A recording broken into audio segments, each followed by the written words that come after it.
سپہر کے 3 بجے ہیں۔ السلام علیکم، یہ ریڈیو پاکستان ہے۔ ترنم حامد سے خبریں سنیے۔ پہلے اہم خبروں کا خلاصہ۔ الیکشن کمیشن نے قومی اور صوبائی اسمبلیوں کے امیدواروں کی ابتدائی فہرست جاری کر دی ہے۔ عام انتخابات کے لیے کاغذات نامزدگی منظور یا مسترد ہونے کے خلاف اپیلوں کی وصولی کا عمل جاری ہے۔ نگران وزیر اعظم نے نئے سال کے پیغام میں عوام کی انفرادی اور اجتماعی زندگیاں بہتر بنانے کے لیے کوششیں جاری رکھنے کے عزم کا اعادہ کیا ہے۔ افغان باشندوں سمیت غیر قانونی طور پر مقیم غیر ملکیوں کی ان کے ملکوں کو باوقار اور محفوظ انداز میں واپسی کا عمل جاری ہے۔ بھارت کے غیر قانونی زیر قبضہ جموں و کشمیر میں بھارتی فوج نے ریاستی دہشت گردی کی جاری کارروائیوں کے دوران گزشتہ سال 100 سے زائد بے گناہ کشمیریوں کو شہید کر دیا۔ اور جاپان میں آج 7.6 شدت کا زلزلہ آیا، جس کے بعد سونامی وارننگ جاری کر دی گئی۔ اور اب خبریں تفصیل کے ساتھ۔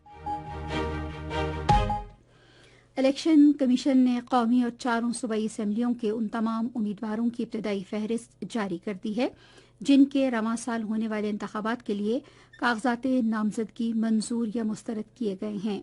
الیکشن کمیشن کی طرف سے جاری کردہ پریس ریلیز کے مطابق قومی اسمبلی کی جنرل نشستوں اور 4 صوبائی اسمبلیوں کی نشستوں کے لیے 22,711 امیدواروں کے کاغذات نامزدگی منظور کیے گئے ہیں۔ انتخابات کے لیے 25,951 امیدواروں نے اپنے کاغذات نامزدگی جمع کرائے، جن میں سے 3,240 کو الیکشن کمیشن نے مسترد کر دیا۔ الیکشن کمیشن کے مطابق قومی اسمبلی کی نشستوں کے لیے 7,473 کاغذات نامزدگی جمع کرائے گئے، جن میں سے 6,449 منظور جبکہ 1,024 مسترد کیے گئے۔ اسی طرح 4 صوبائی اسمبلیوں کی نشستوں کے لیے 18,478 امیدواروں نے کاغذات نامزدگی جمع کرائے، جن میں سے 16,262 منظور کیے گئے جبکہ 2,216 کو الیکشن کمیشن نے مسترد کر دیا۔ عام انتخابات کے لیے کاغذات نامزدگی منظور یا مسترد ہونے کے خلاف اپیلوں کی وصولی کا عمل جاری ہے۔ کاغذات نامزدگی منظور یا مسترد ہونے کے خلاف اپیلیں بدھ تک جمع کرائی جا سکتی ہیں اور ان اپیلوں پر فیصلے رواں ماہ کی 10 تاریخ تک کیے جائیں گے۔ امیدواروں کی ابتدائی فہرست رواں ماہ کی 11 تاریخ کو جاری کی جائے گی اور امیدوار اپنے کاغذات اس ماہ کی 12 تاریخ تک واپس لے سکتے ہیں۔ انتخابی نشان اس ماہ کی 13 تاریخ کو الاٹ کیے جائیں گے جبکہ عام انتخابات کے لیے آئندہ ماہ کی 8 تاریخ کو ووٹ ڈالے جائیں گے۔ الیکشن کمیشن نے عام انتخابات سے متعلق عوامی شکایات کے اندراج اور حل کے لیے الیکشن مانیٹرنگ اور کنٹرول مراکز قائم کیے ہیں۔ یہ مراکز اسلام آباد سمیت صوبائی ڈویژنل اور ضلعی سطح پر قائم کیے گئے ہیں تاکہ عوامی شکایات کا فوری ازالہ کیا جا سکے۔ الیکشن کمیشن کے ترجمان کے مطابق الیکشن مانیٹرنگ اور کنٹرول مراکز میں تربیت یافتہ عملہ تعینات کیا گیا ہے۔ لوگ عام انتخابات سے متعلق شکایات کا اندراج ای میل complaints@ecp.gov.pk یا واٹس ایپ نمبر 032750500610 پر کرا سکتے ہیں۔ اس کے علاوہ ہیلپ لائن 111-327-000 بھی قائم کی گئی ہے، جس پر شکایات کے اندراج کے لیے صبح 8 بجے سے شام 6 بجے تک رابطہ کیا جا سکتا ہے۔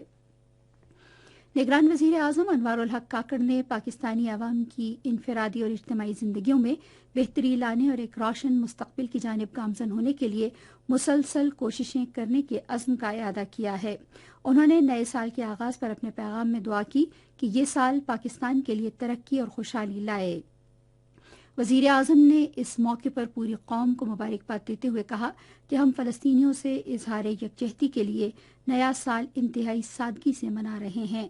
انہوں نے دعا کی کہ رواں سال کے دوران کشمیری عوام اپنے ناقابل تنسیق حق کے خود ارادیت کی جدوجہد میں کامیاب ہوں۔ وزیر اعظم نے دہشت گردی کے خاتمے، عوام کی مشکلات کم کرنے اور ملک کی معاشی صورتحال کو مزید بہتر کرنے کے لیے حکومت کے عزم کا اعادہ کیا۔ پنجاب کے گورنر محمد بلیغ الرحمان نے قوم پر زور دیا ہے کہ وہ نئے سال میں ملک کی ترقی اور استحکام کے لیے اپنا کردار ادا کرے۔ انہوں نے نئے سال کے آغاز پر اپنے تہنیتی پیغام میں کہا، یہ سال ملک کی ترقی، استحکام اور امن کا سال ہوگا۔ گورنر نے فلسطینی اور کشمیری عوام سے بھی اظہار یکجہتی کرتے ہوئے ان کی مشکلات اور مصائب کے خاتمے کی دعا کی۔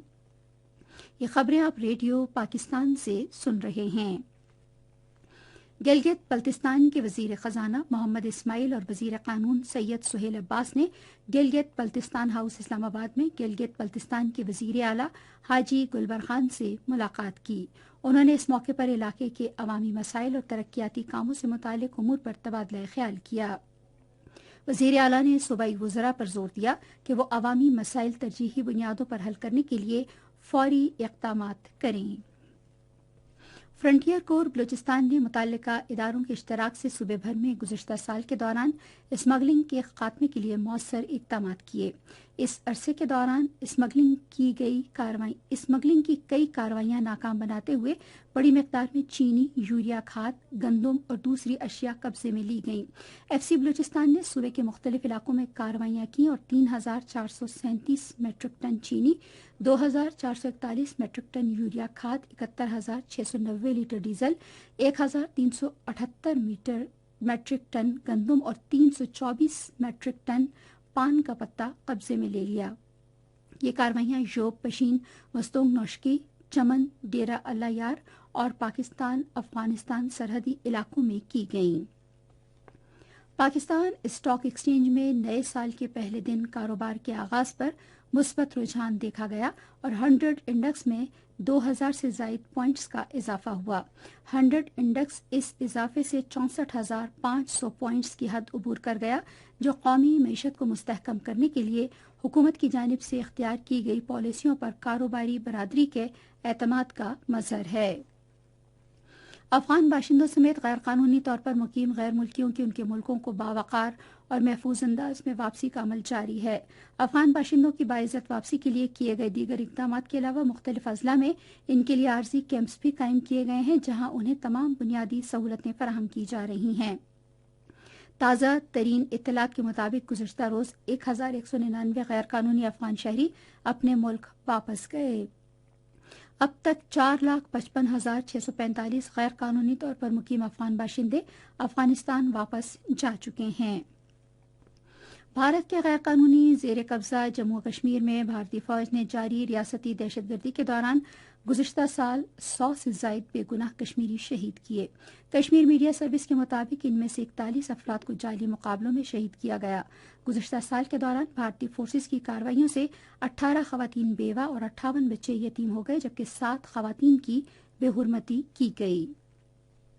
جاپان میں آج 7.6 شدت کے زلزلے کے جھٹکے محسوس کیے گئے، جس کے بعد سونامی وارننگ جاری کر دی گئی۔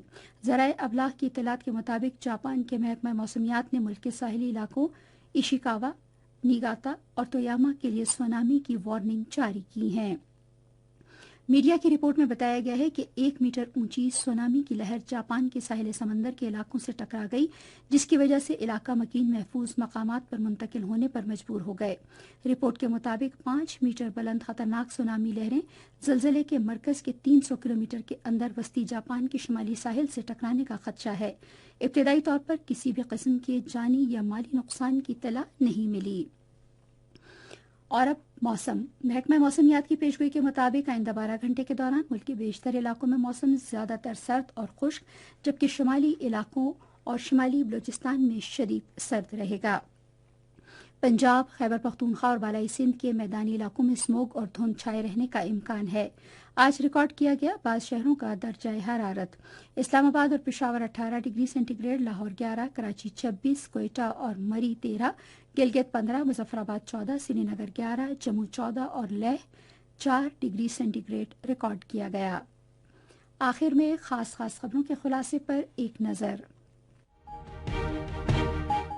الیکشن کمیشن نے قومی اور صوبائی اسمبلیوں کے امیدواروں کی ابتدائی فہرست جاری کر دی ہے۔ عام انتخابات کے لیے کاغذات نامزدگی منظور یا مسترد ہونے کے خلاف اپیلوں کی وصولی کا عمل جاری ہے۔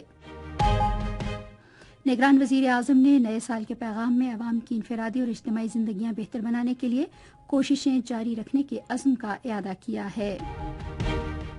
افغان باشندوں سمیت غیر قانونی طور پر مقیم غیر ملکیوں کی ان کے ملکوں کو باوقار اور محفوظ انداز میں واپسی کا عمل جاری ہے۔ اسی کے ساتھ خبریں ختم ہوئی۔ مزید خبروں اور تجزیوں کے لیے آئیے ہماری ویب سائٹ پر radio.gov.pk اور فیس بک کے link radio Pakistan news official پر براہ راست ویڈیو سٹریمنگ بھی ملاحظہ کیجیے۔